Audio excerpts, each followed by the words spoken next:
Good morning बच्चों। अब मैं आपको कवितावली का ही राम विलाप संदर्भ को आगे ले जाते हुए आपको चौथा इसका पाठ पढ़ाऊंगी, जिसका प्रसंग पूर्ववत है कि राम विलाप कर रहे हैं और लक्ष्मण को मूर्छा आई हुई है। तब इसी संदर्भ में राम कहते हैं, अब अपलोक शोक सुत तोरा से निठुर कठोर और मोरा। अपलोक यानी अपयश, सही माने सहन कर लेगा, निठुर माने कठोर, और माने हृदय, निज माने अपनी, जननी माने माँ, कुमारा माने पुत्र। कि अब ये जो मेरा कठोर और निष्ठुर मन है और है, ये क्या सहन करेगा? ये सहन करेगा एक तो अपयश और ऊपर से तुम्हारा शोक, इस दोनों को ही सहन करेगा। अब अपलोक शोक सुत तोरा, हे बेटे यानी सुत यानी भाई समान बेटा जो है उसको कह रहे हैं कि अब ये जो मेरा निष्ठुर और कठोर हृदय है, ये एक तो अपयश को सहन करेगा और एक तुम्हारे शोक को सहन करेगा। शोक तो ये होगा उन्हें कि उसका भाई नहीं रहा, और अपयश कि हाँ भाई इन्होंने नारी के मारे अपने भाई को गंवा दिया। मेरे इस कठोर निष्ठुर हृदय को तुम्हारा शोक और अपयश दोनों सहन करने पड़ेंगे। निज जननी के एक कुमारा, तात तासु तुम प्राण आधारा। यानी निज माने अपनी, जननी माने माँ के एक कुमारा माने एक ही बेटे, तुम अपनी माँ के इकलौते बेटे हो। तात तासु तुम प्राण आधारा, और तुम अपने पिता के, और तासु माने मात के, प्राणों के आधार हो। सौंपसी मोही तुम्हें गही मानी, उन्होंने हाथ पकड़ा करके, सौंपसी माने सौंप दिया था, मोही माने मुझे, तुम्हें माने तुम्हें, उन्होंने हाथ पकड़ करके तुम्हें मुझे सौंप दिया था। क्यों सौंप दिया था? सब विधि सुखद परम हित जानी, उन्होंने ये सोचा था कि तुम सब प्रकार से सुख देने वाला तथा परम हितकारी हो, ऐसा जानकर ही तुम्हें उन्होंने मुझे सौंपा था।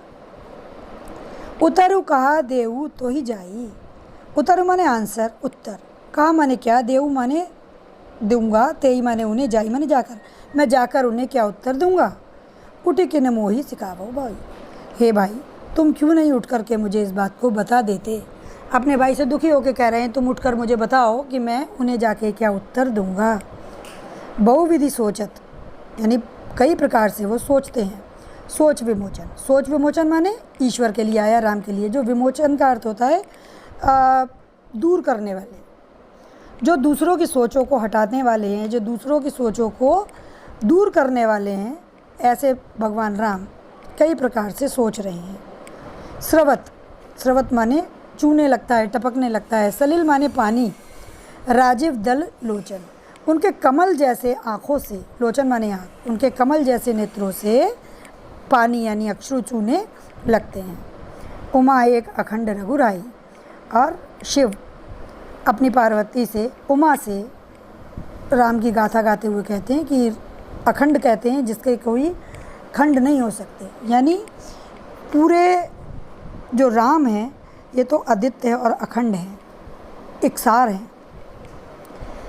लेकिन नर गति भगत कृपाल हूँ दिखाई, जो इस समय ऐसी स्थिति कर रहे हैं रोने राने की, ये है तो ईश्वर, अखंड ईश्वर हैं, लेकिन ये नर गति भगत, अपने भक्तों को नर की, मनुष्यों की गति यानी स्थिति दिखा रहे हैं। जैसे कहते हैं ना ड्रामा करना, यानी इस समय ये लोगों को, संसार के लोगों को एक मनुष्य की कंडीशन दिखा रहे हैं कि एक मनुष्य कैसा व्यवहार करता है जब उसका कोई प्रिय इस तरह से मरणासन्न होता है।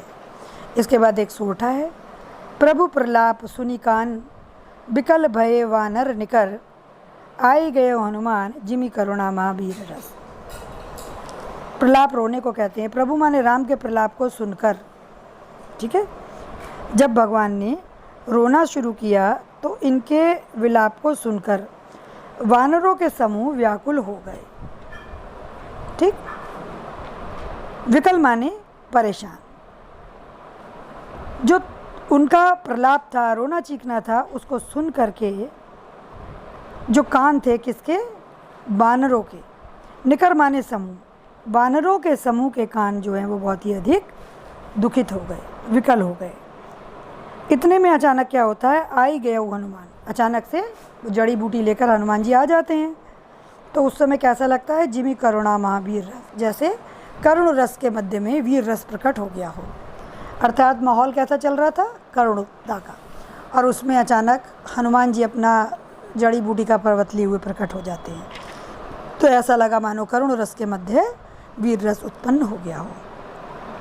इस पैराग्राफ में राम की व्याकुलता का सजीव वर्णन है, दृश्य बिंब है, अवधि भाषा का सुंदर प्रयोग है, चौपाई व सोठा छंद है, करुण रस है, और अनुप्रास की छटा तात तासु तुम, बहुविधि सोचत सोच, श्रवत सलील प्रभु प्रताप है, राजीव दल लोचन में रूपक अलंकार है।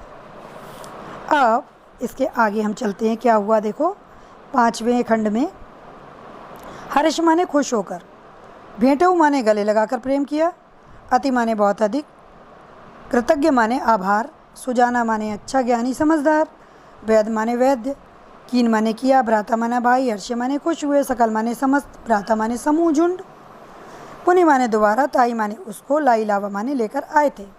तो सेम प्रसंग चल रहा है कि राम जो है वो व्याकुल हैं भरत के लिए, और अचानक से हनुमान प्रविष्ट होते हैं, आ जाते हैं। तो लाइनें देखें, हर्ष राम भेटे हनुमाना, अति कृतज्ञ प्रभु परम सुजाना। हनुमान जी के आने पर राम ने प्रसन्न होकर उन्हें गले से लगा लिया। भेटऊ का अर्थ होता मिले, हर्ष के साथ राम उससे भेंटे, अति कृतज्ञ, अति कृतज्ञ मतलब कृतज्ञ माने एहसानमंद हुए उनके, प्रभु परम सुजाना, ठीक है, परम चतुर और एक समझदार व्यक्ति की तरह भगवान राम ने हनुमान के प्रति अपनी कृतज्ञता व्यक्त की। जैसे एक बुद्धिमान व्यक्ति होते हैं तो उनका अगर आप कोई काम कर दीजिए तो वो क्या करते हैं, आपको एहसान से, आपको बहुत ही प्रेम से नवाजते हैं। ऐसे ही राम ने भी बहुत ही सुजान व्यक्ति की तरह, बुद्धिमान व्यक्ति की तरह से कृतज्ञता प्रकट की हनुमान को, और बहुत ही प्रेम से उनको गले लगाया, भेंट की उनसे। तुरंत वैद्य तब कीन उपाय, वैद्य ने शीघ्र ही उपाय करना शुरू की दिया, उपचार किया। उठ बैठे लक्ष्मण हर्षाई, और अचानक लक्ष्मण हर्षित होकर के उठकर बैठ गए।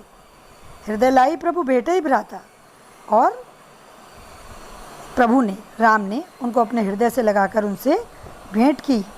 हर्षे सकल भालू कपि भ्राता, और कौन कौन हर्षित हो गए, भालू और बानरों के समूह में खुशी छा गई। भ्राता माने समूह, ग्रुप। तो उस झुंड में खूब खुशी व्याप्त हो गई। कपिपुनि वैद्य तहाँ पहुँचा पा, और जो वैद्यराज को जिन्हें लेकर, सुषेम नाम के एक जो वैद्य थे उन्हें लेकर के आए थे, हनुमान जी ने उन्हें वापस उनके स्थान पर पहुँचाया। जय विधि तबई ताई लई आवा, जिस तरह से, जिस विधि तबई, तब उनको वो लेकर के आए थे, ले आवा, जैसे वो उनको लेकर आए थे, लिवा कर लाए थे, उसी भांति उन्होंने उनको उनके स्थान पर पहुंचा दिया। तो लक्ष्मण के ठीक होने पर वानर सेना व राम की खुशी का वर्णन है इस पद में। अवधि भाषा है, चौपाई छंद है, प्रभु परम तवई ताई में घटनाक्रम में तीव्रता है, ठीक है। तो इस तरह से ये भी इसका आपको प्रसंग समझ में आ गया, शब्दार्थ समझ में आ गया। अब मैं आगे आपको इसका 6 और 7